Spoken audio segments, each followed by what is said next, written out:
What is up, fellow bench warmers? Welcome to another episode of Fantasy Bench Warmers, and it's that time of the week to talk about the schedule. This time, week 21 schedule in our Fantasy Bench Warmers leagues. It's the semi-finals week.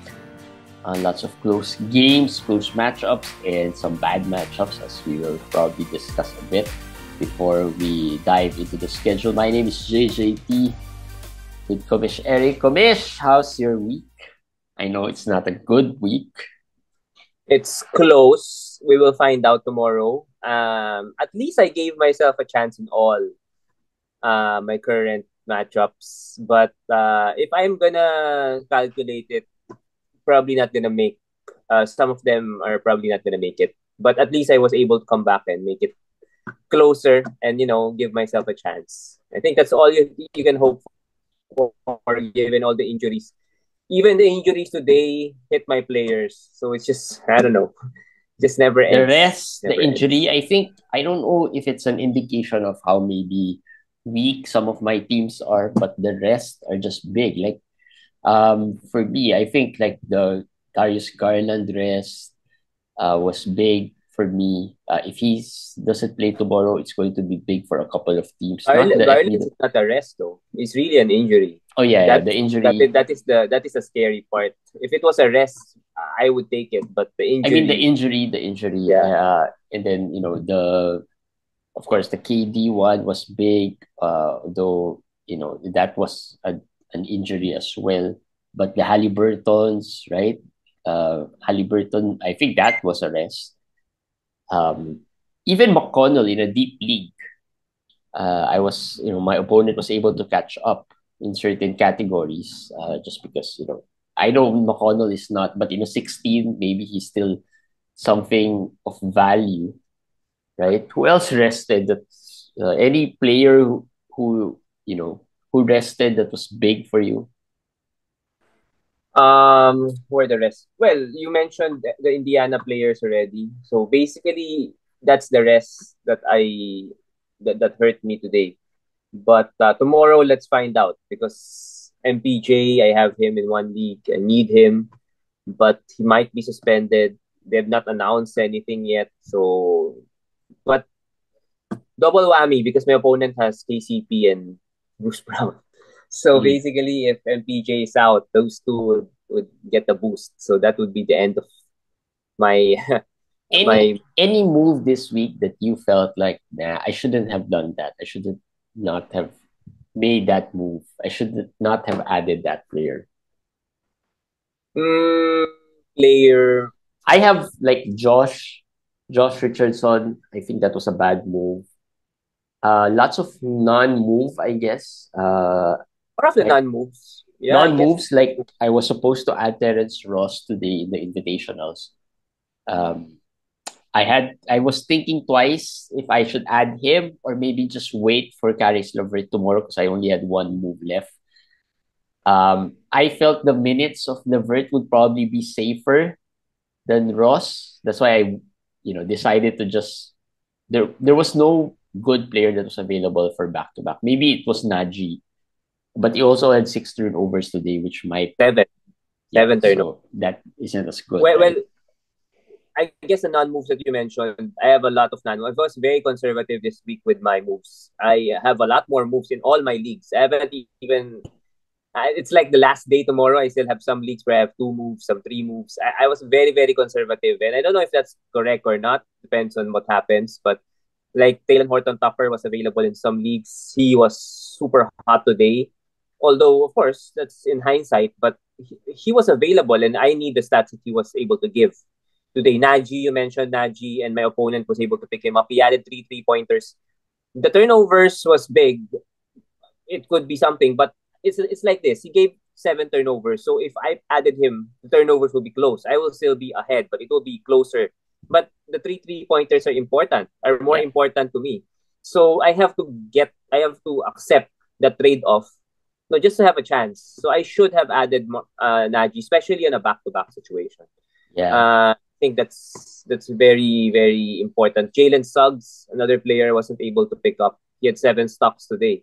So it's a big. I think the thing with Naji Play. as well, we were talking about it yesterday. We were wondering why no one was adding him.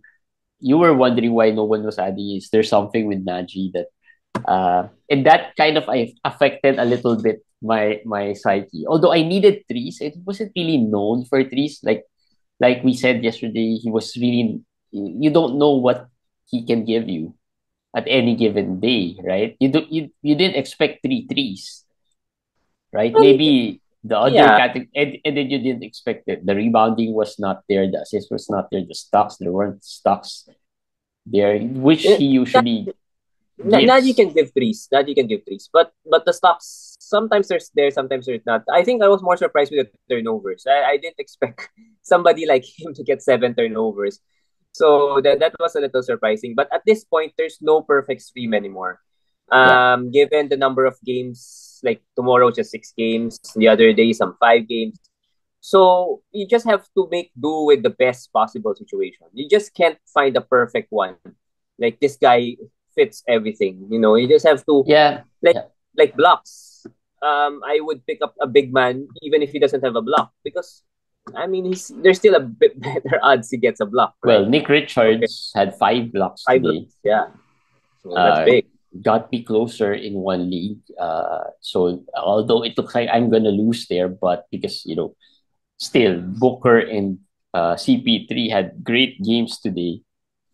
The assist was just what single-handedly erased that lead I had with the assist was single-handedly erased by CP3 alone. He had what, 18, 16, 18 Something assists, like that, yeah. Something right? like that. So those are uh, big plays from my opponent. But let's see. But that Don't Nick give up Richards was, though. Don't give up because one thing is if you have like 7 players tomorrow and your opponent has 3, there's still a chance. There's yeah, still a chance 7 or 8 or 9. Remember last week where I lost steals when I was up by 11 steals, I end up losing by 15 steals because my opponent had 20. I mentioned that to you in our episode. He had 27, I think, or 26 steals on the last yeah. day, and that's given what the NBA is right now. Stats are so easy to get, and you really don't know where it's gonna come from. Like as I said, Jalen Suggs 4 steals, 3 blocks today. That's something. If you had Jalen Suggs and Nick Richards, if your opponent saw you have Nick Richards and Jalen Suggs, probably said, "Okay, I'm fine." But then Yeah, those and two fine gave in blocks, right? 4 steals and 8 blocks today.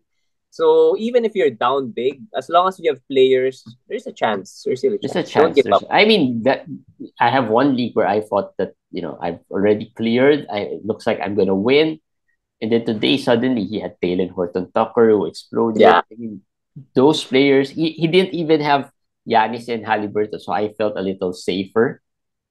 But then those role players did more than what they should, and Yes.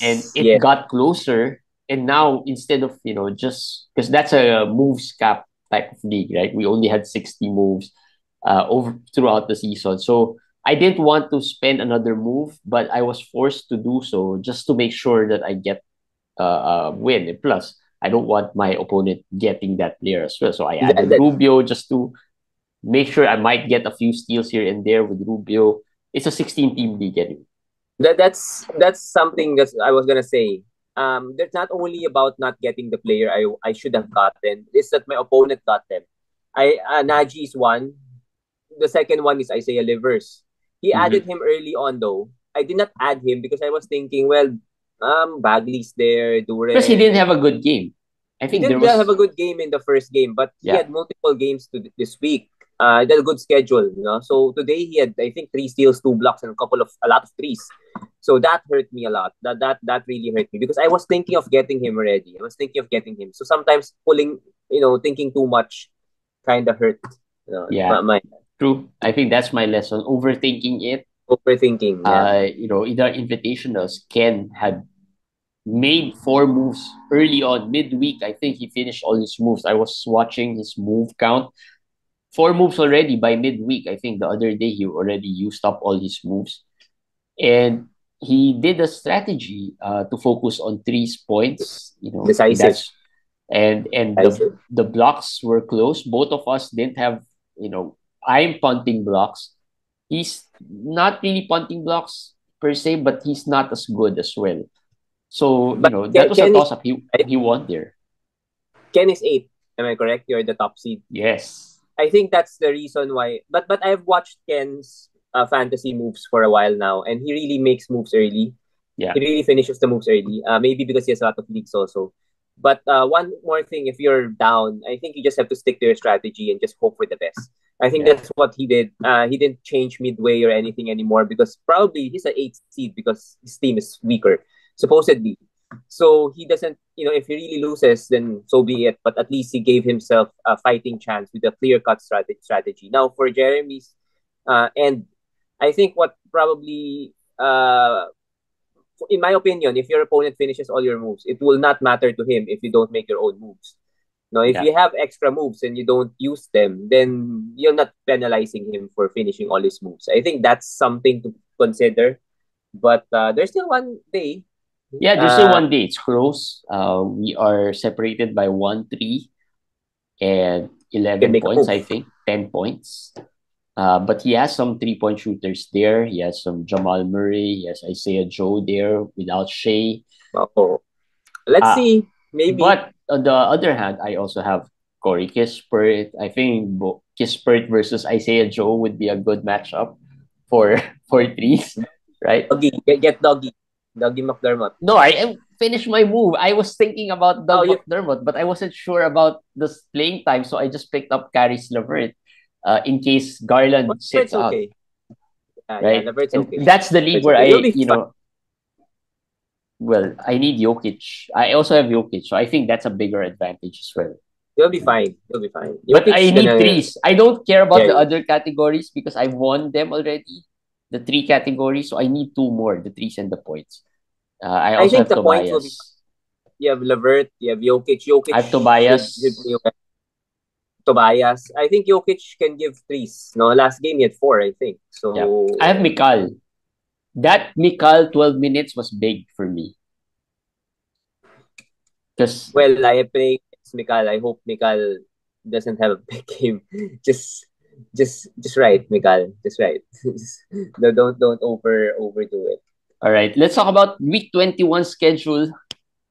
This week 20 we had what, four teams or five teams with two games, right? 5 teams with 2 teams, 2 games, 5 teams. Yeah. Now next week there will be three teams with two games: Charlotte, New York, and Utah.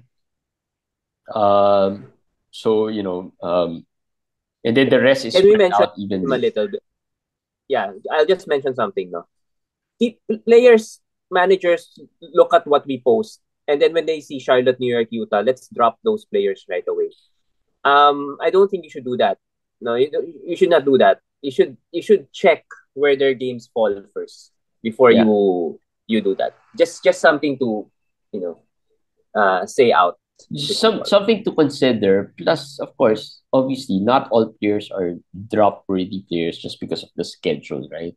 Yeah, I'm pretty sure you're not gonna drop your Walker Kessler, your Roziers, right? Those players are top tier players that you probably won't drop. But if you're in a do or die position, like players like Olinik probably would be some of the first ones to go, right? If in case you needed yeah. to, you need to win this week and you have Olinik not playing tomorrow, he's probably going to be the first one to go.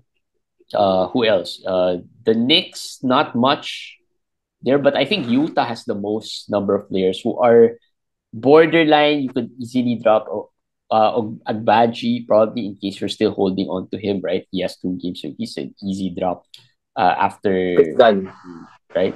Chris Dunn. Chris Dunn, Taylor Horton Tucker. Just to mention something, they have a game right away on day Yeah, one. So maybe wait until then. After they finish that game, then you drop them. For Charlotte, they have a back-to-back tomorrow. yeah, Then they have a game on the second day. So they basically have 3 days, 3 games in 4 days. So not after tomorrow you drop Nick Richards already.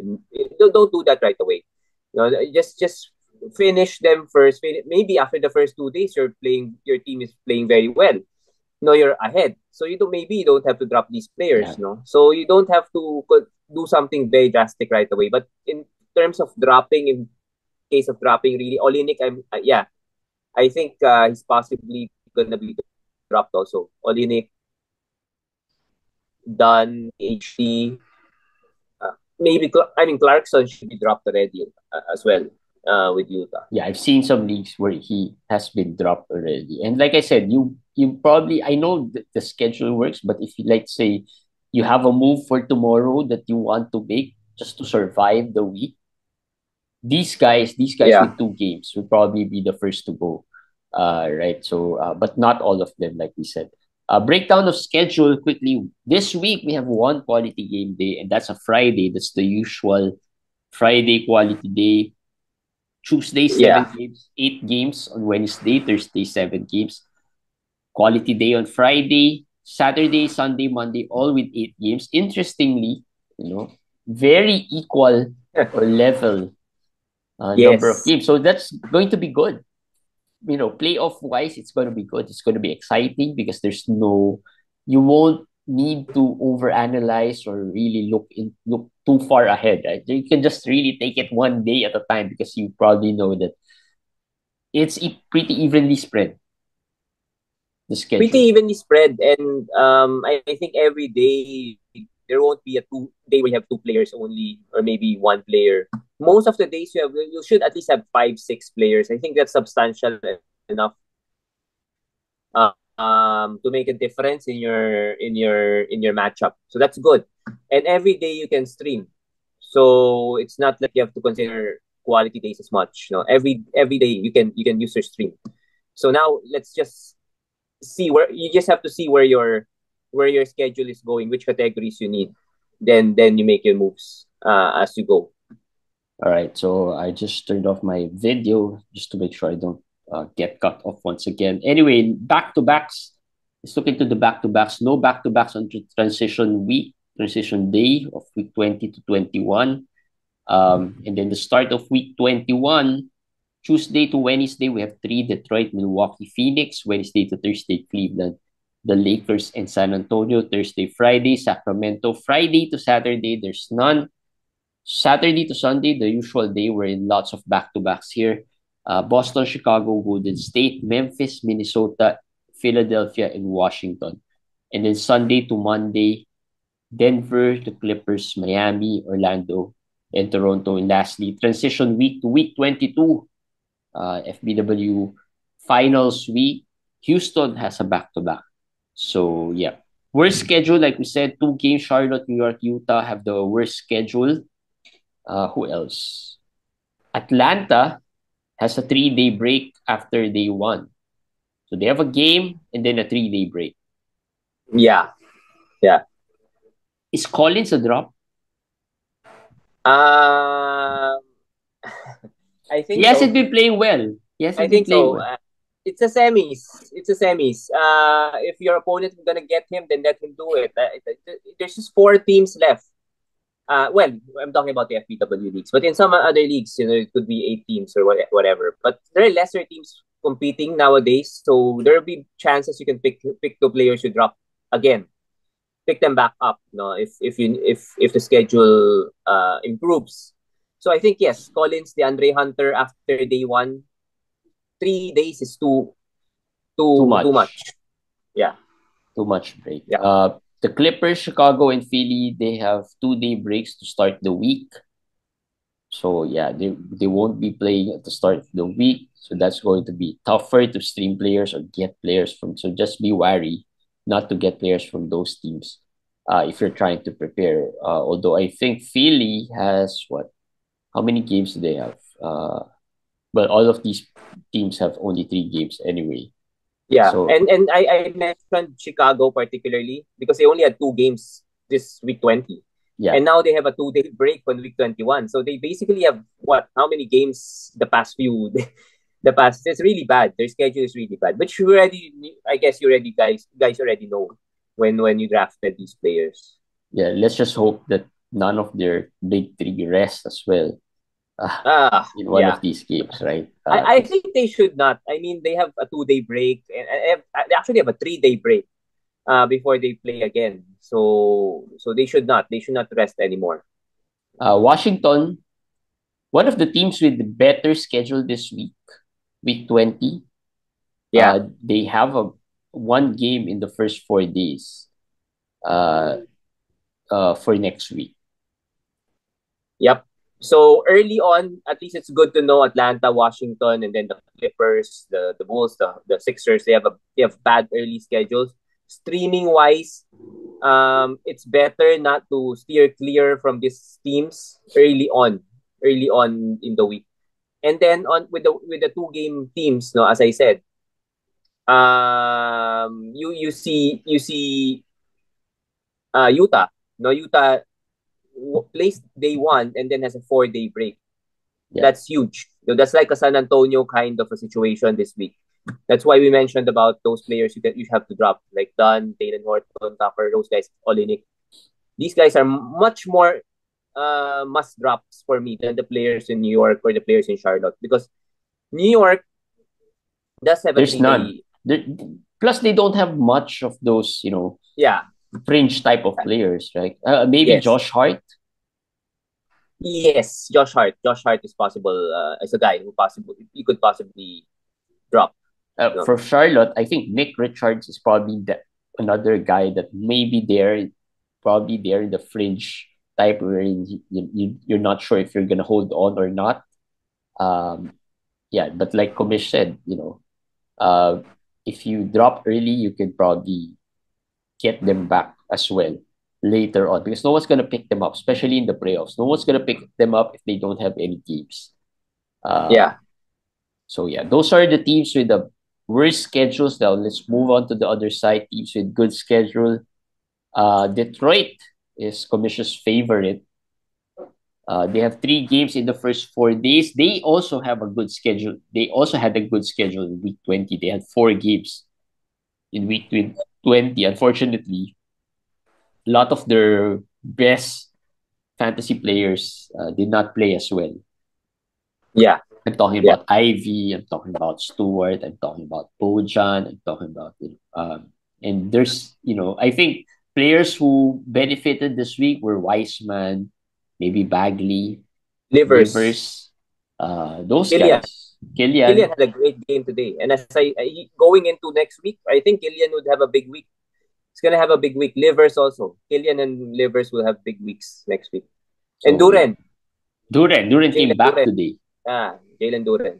and had his usual double. So I think that's big. Plus Marvin Bagley, I think, got hurt as Yes. well today. So we might see more Duran for next week. Milwaukee, another team with 3 games in 4 days. I'm not sure if that's good for Giannis and Drew, but do they have a back to back? They do have some back to backs. Yeah, they do. They will have a back to back there. They will have a back to back. So that's So where Yanis, I don't know if he's ever is gonna come Giannis a back. drop? No, just joking. No. Yanis is not a drop, but well, let's hope he starts playing Yeah, before I mean, before it's too late for his owners. uh, owners have been really frustrated about him. Phoenix also. Phoenix has 3 games in the first 4 days, but well, KD's a drop already because he's out, so you don't have to worry about that. Yeah, Sacramento 3 games in 4 days, middle of the week.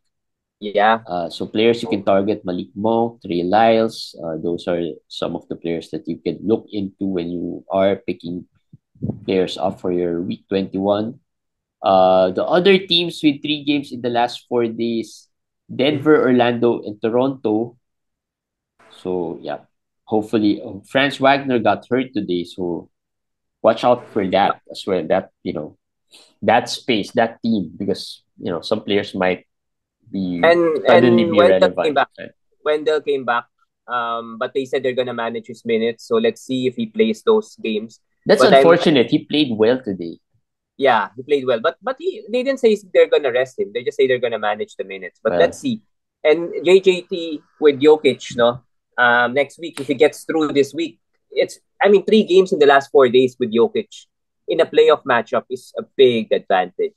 Especially, it's better well, than last part. Jokic himself, to be honest, is a big, huge advantage. Even this week, Yeah. they had 4 games, right? They had 4 games this week. Yes. You have that sense of confidence somehow that he's gonna produce. It's just the other players around him that you have to worry about really. Jokic is not a problem, but Jokic alone cannot win you playoff games. That's what I realized. Jokic is great, but in a playoff scenario, if you rely too much on him, he's not gonna win you that playoff match because teams only need five categories, and strategies really come into play. So yeah. So but Mm, yeah, like to yeah. Commission's point, he is a big advantage. He has always been a big advantage throughout the season. Maybe But next week before he gives you a 2 game week in the finals. So just get you there first. He'll try to get you yeah, there first. it's like the SGA situation, right? Get you there first before getting some load management for the rest of the season. Other teams, well, I mentioned Denver, Orlando, Toronto. Other teams with good schedule. Boston, Kamish likes Boston with the best 4 game slate. They go up against Houston, Minnesota, Portland, and Utah. The challenge there is that these teams could be what? Lopsided, Yeah, could be tanky. crushed in these games. So let's see. Houston starts with Boston, but they also get the Lakers and the Pelicans. So those are good matchups in terms of pace. The Lakers, one of the teams with the best pace as well, goes up against the Pelicans and the Rockets. Then And they have the then Mavs, Magic. they have the Mavs and the Magic to wrap up their week. So yeah, those are the teams with a good schedule in terms of streaming schedule, in terms of pace, in terms of matchups. Now let's look at some players to add. Spurs guys, it's hard to add Spurs players just because of the erratic True. um, schedules. Like if you can add Branham, but if Keldon plays, if Vassell plays, then suddenly he loses a lot of value. You could get Bassi, but if Zach Collins still there, so hard to get, especially in these types of playoff situations where you like to take lesser risks unless you're quite behind or you're the underdog. Um, yeah, I've seen Sohan drop. He is injured, so I'm not sure how valuable he will be. But watch that space, I guess. Watch that team, the Spurs. They probably have the most stream. The McDermott, you talked about McDermott, could be valuable uh, this week. Other players, Tari Eason, he's been playing well. Yeah, he's been playing well. He's been playing well. Maybe it's just not yet in the 50% mark, so I put him there. Yeah. Maybe let's just add him. Austin Reeves, he's been also playing really well. The field goal has been better, really good. Plus, he contributes across the board, so that can help you. Bruce Brown, in case he was dropped, because he hasn't been playing well enough. In a fantasy playoff situation, it's so hard to rely on Bruce Brown. So some teams might have dropped him, right? I dropped him in the invitations just Yeah, because, uh, I well, probably one move that I couldn't choose which player to drop, so I decided to just drop Bruce Brown. Um, I'm thinking that he probably would still be available. Not a lot of teams would probably get him immediately. Isaiah Livers, he probably is one player who's not going to be popular in terms of holding on to. So he could have been dropped. Killian Hayes and Corey Joseph for Detroit, like we talked about, and maybe RJ Hampton, deeper, way deeper leagues. And other possible streamers: Mo Wagner, Trey Lyles, Malik Monk, Torrey Craig, or Josh Okogie. That rounds out. And Terrence Ross. Add that Terrence Ross. 4 threes yeah, today, Terrence Ross. 7 of 13. So that's solid fantasy contribution already for your streamer. All right. Anything else, Kamish, you wanted to add? Nope, that's it. All Good right, luck to that's all of you. it. Week 21. We are 2 weeks left. There are 2 weeks left before we end fantasy season, at least for the Fantasy Benchwarmers League. For the rest, there's still a lot more fantasy. There are 4 weeks left for everyone, for those who have their playoffs on week 22. So that's where the really silly season comes into play. So anyway, that's it for today's schedule analysis. And see you guys again tomorrow for regular daily fantasy. As always, follow, subscribe. Hit that subscribe before we close to the end. Get closer to the end. Hopefully, get subscribe as well. All right, bye guys. See you tomorrow.